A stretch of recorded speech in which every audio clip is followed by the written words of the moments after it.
O próximo orador inscrito, senador Eduardo Girão. Muito obrigado, presidente Arthur Maia. Quero também dar as boas-vindas aqui ao general Gonçalves Dias, o advogado André, a advogada Marília. Olha, graças àquelas imagens da CNN, e a gente tem que saber que o senhor foi uma peça fundamental, porque estava lá no local do crime, não com essa firmeza que o senhor está demonstrando aqui, inclusive no tom de voz.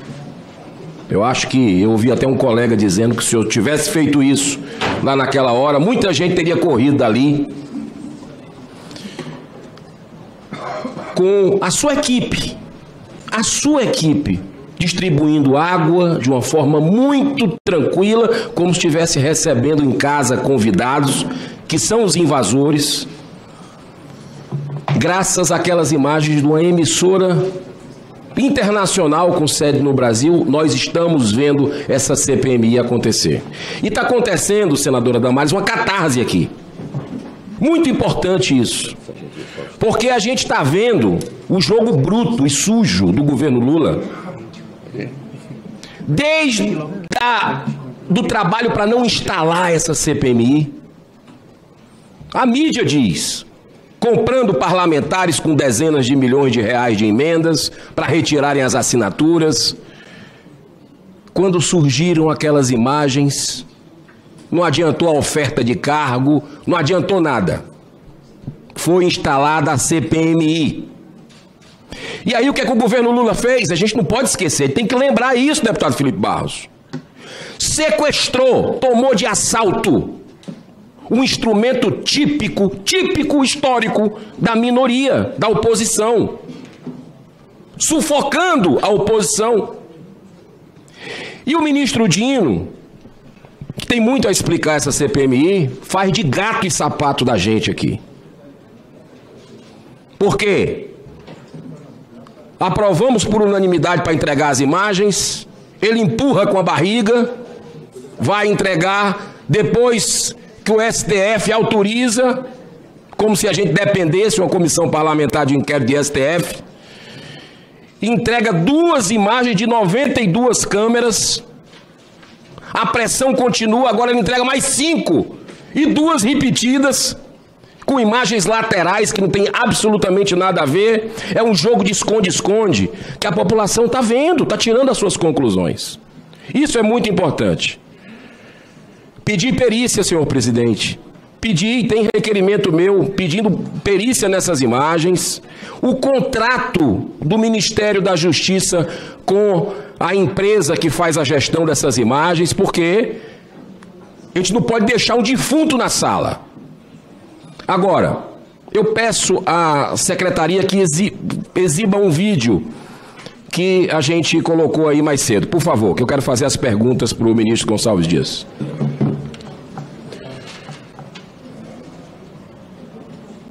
Pouco da manhã, eu sinalizo os 105 ônibus e ele me responde dizendo... acho que a imagem está ruim, presidente. Eu repassei para ele todos os alertas da Agência Brasileira de Inteligência.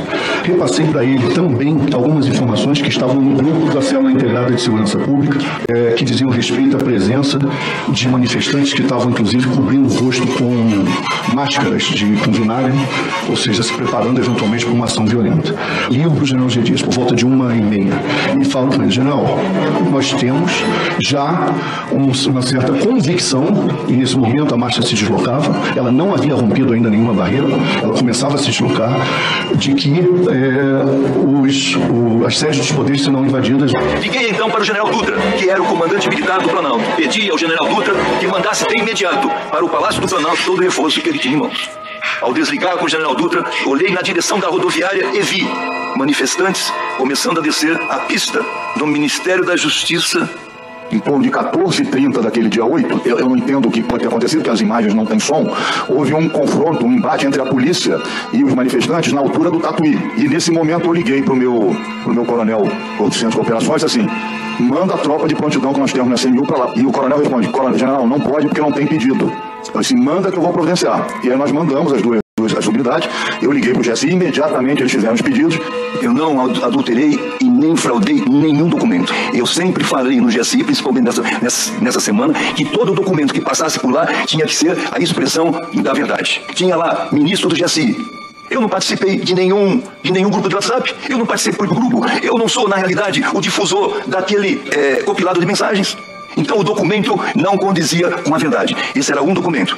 O documento foi acertado e enviado para a SECAI. Eu fiz os dois relatórios. Eu fiz o primeiro uma planilha em que continha os alertas encaminhados pela BIM a grupos e continha ali também os alertas encaminhados por mim, pessoalmente, pelo meu telefone para o ministro-chefe do GSI. Eu entreguei essa planilha ao ministro e o ministro determinou que fosse retirado o nome dele dali, porque ele não era o destinatário oficial daquelas mensagens, que ali fosse mantido apenas as mensagens encaminhadas para os grupos de WhatsApp. Ele determinou que fosse feito, eu obedeci a ordem. Numa sala de reuniões contígua ao gabinete presidencial, encontrei uma senhora, uma mulher mais jovem e um rapaz. A senhora estava assustada, a mulher neutra, o rapaz estava profundamente alterado. Tivemos algumas altercações, evitei a violência, conduzi todos eles e mais alguns para o local de acesso à escada que os levaria para o segundo andar. Esse que aparece na imagem é o ministro-chefe do GSI, general Marco Edson Gonçalves Dias. Ele está na antessala do gabinete presidencial, enquanto há criminosos no local. Em novembro de 2022, fui convidado para assumir o Gabinete de Segurança Institucional da Presidência da República. Permanecia, contudo, a situação embaraçosa dos acampamentos de partidários do ex-presidente diante do quartel-general do Exército, algo que não deveria ter sido permitido e o foi. Pois é, como a gente pode ver, general, como a gente pode ver, as contradições são muito grandes do general Dutra com o que o senhor disse. Hoje o Metrópolis colocou uma matéria dizendo que à frente do GSI de Lula no 8 de janeiro, Gonçalves Dias mentiu 11 vezes em depoimento à Polícia Federal. Mas eu estou intrigado aqui com essa questão da quantidade de pessoas que estavam lá no Palácio do Planalto. Porque entre o dia 6 e 7 de janeiro, o senhor não aceitou a oferta de reforço da tropa, feita pelo general Dutra. Por quê, general Gonçalves Dias? O senhor não aceitou a oferta de tropa do general Dutra na véspera dos ataques? Uma pergunta. Por que o senhor não aceitou? Quem faz esse planejamento de emprego de tropa no plano escudo do Planalto é a Secretaria de Coordenação e Segurança Presidencial. O plano escudo do Planalto, ele tem no seu conceito de operação 4 linhas. As 2 primeiras linhas são de contenções da Polícia Militar, a terceira linha, ela fica sobre a égide do GSI e a última linha, na realidade, é a tropa. Entendo, mas ele lhe ofereceu reforço. O plano escudo do Planalto, ele foi ativado, eu passei a documentação para a relatora, ele foi ativado no dia 6. Ele foi ativado no dia 6. Na ativação do plano escudo do Planalto, foi pedido ao Comando Militar do Planalto uma companhia, um pelotão para ficar de prontidão dentro do Planalto e 2 de prontidão lá no CMP. Esses 2 que ficaram de prontidão no CMP foram acionados quando rompeu lá. Perfeito. Quando eu cheguei às 14h40, senador, eu liguei diretamente, talvez aí haja uma confusão. Quando já estavam quebrando tudo. Quando já estava consumado. Mas eu lhe pergunto, quantos homens o senhor tinha de segurança no Palácio do Planalto no dia 8? Ao total, 135. O senhor respondeu um pelotão aqui mais cedo. Não, o senhor tem 49 homens da Coordenação Geral de Segurança de Instalações, o senhor tem 46 homens do RCG e mais 38 homens... Estavam todos lá? Quando houve o rompimento do bloqueio lá, estavam todos lá. Mas mais cedo não. Porque o senhor tinha informação desde sexta-feira que o objetivo era destruir fisicamente as instituições. O senhor recebeu 33 alertas da ABIN. Na sexta-feira, 19h40, o senhor já tinha essa informação. Senador, eu não recebi 33 alertas. 33 alertas da BIM que o Saulo fala é desde o dia 2 até o dia 8. Eu sei. Mas se o senhor verificar, são 11 alertas que eu recebi no meu telefone, que foi conversa particular dele comigo. Mas confere que o senhor recebeu às 19h40, o senhor tomou conhecimento no seu celular da ABIN, que o objetivo era destruir o patrimônio público às 19h40 da sexta-feira? Havia possibilidade de risco. E por que o senhor não acionou as outras guardas? Estava acionado. Não estava. Onde é que estava aqui, por exemplo, o regimento da cavalaria de guardas, o esquadrão da cavalaria mecanizado? Onde é que estava o batalhão que foi desmobilizado horas antes do ataque? O senhor não é o chefe? Por que o senhor não tomou essa atitude? O senhor tem uma coordenadoria que cuida disso. Se o plano é difícil, presidente. Se o plano está acionado, senador, logicamente, o senhor tem ali a possibilidade de uma análise de risco, pedir mais tropa ou não. Senhor presidente, então, para encerrar, fica difícil colocar a culpa sempre nos subordinados. Fica difícil. Inclusive, eu sou um dos signatários desse pedido de prisão à PGR. Vários colegas, eu acho que nós não podemos ter dois pesos e duas medidas. A Polícia Militar do DF, para mim, teve responsabilidade sobre o que aconteceu, mas a omissão do governo Lula foi flagrante e a gente não pode fechar os olhos para isso. Muito obrigado. Obrigado, deputado. Com a palavra, agora já os não membros, muito embora ainda tenha um membro a falar por último, que trocou a sua vaga, que é o deputado Rodrigo Valadares, mas agora, pela inscrição, é o deputado Marcel Van Hatten, pelo tempo de 3 minutos. Senhor presidente, caros colegas parlamentares, aqui assistimos mais essa reunião da CPMI. Eu confesso que parece que não precisa mais ter comissão parlamentar de inquérito, porque está bastante claro aqui, fora, obviamente, as manifestações mais... até me perdoe a palavra, mas às vezes até teatrais feitas de parte a parte, me parece estar muito claro que o que aconteceu no dia 8 de janeiro foi algo que beneficiou o governo Lula para impedir que houvesse oposição depois, os moldes daquilo que aconteceu em fevereiro de 1933 na Alemanha nazista, quando botaram fogo no Reichstag e perseguiram depois milhares de opositores ao regime nazista, e ali foi quando Hitler conseguiu manter o poder com mais força. Todo mundo conhece a história do General Dias, certamente conhece muito bem essa história.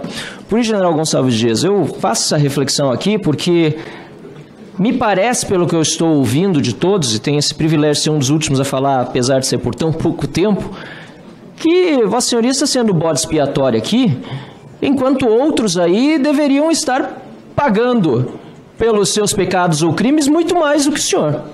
Me refiro, por exemplo, ao Flávio Dino, ministro da Justiça, e Vossa Senhoria já concordou, há pouco inclusive, que ele destruiu provas, ao passo que o senhor não destruiu provas. Em abril, veja bem, abril a CNN teve acesso às imagens do GSI, foi mais de 2 meses depois, esse papo de 15 dias que apaga as coisas, bobagem. A relatora, aliás, que muitas vezes faz perguntas nada a ver, é sobre vacina, é sobre joia, nada a ver com o tema daqui, aqui ela foi bastante incisiva nos questionamentos a Vossa Senhoria. E aí eu pergunto ao senhor, se o senhor não acha que talvez o senhor esteja, apesar de concordar, e graças ao novo o senhor também está sendo investigado agora, concordar que o senhor tem responsabilidade grande nisso, o senhor não acha que perto da responsabilidade dos outros o senhor está sendo injustiçado? Deputado, eu não tenho essa noção, não. O senhor se considera próximo do presidente Lula? General do Lula? Fiquei 8 anos, cumpri a missão que o Exército me deu. Mas o senhor não é próximo dele, não tem amizade com Lula? Eu tenho amizade, mas nunca fui próximo do presidente Lula. O senhor fala há quanto tempo o senhor não fala com Lula?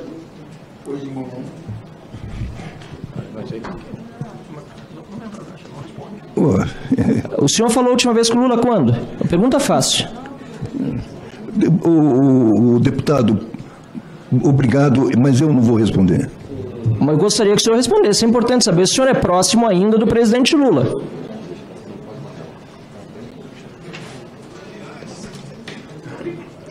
Me parece muito grave, senhor presidente. Já calou, não respondeu, pode ter falado ainda hoje de manhã. E por isso que eu digo que Vossa Senhoria aqui, com certeza, sob o ponto de vista da investigação que está sendo feita, pode estar sendo usado, e na minha opinião está sendo utilizado como bode expiatório. E não se engane, porque nesses momentos todos os demais se safarão.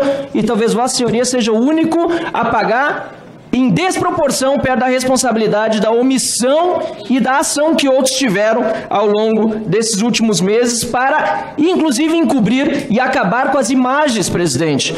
Esgotou meu tempo já. Acabar com as imagens do Ministério da Justiça. É um absurdo isso. Não importa, senhor presidente, que estivesse no contrato. Acontece uma invasão na sua casa, presidente.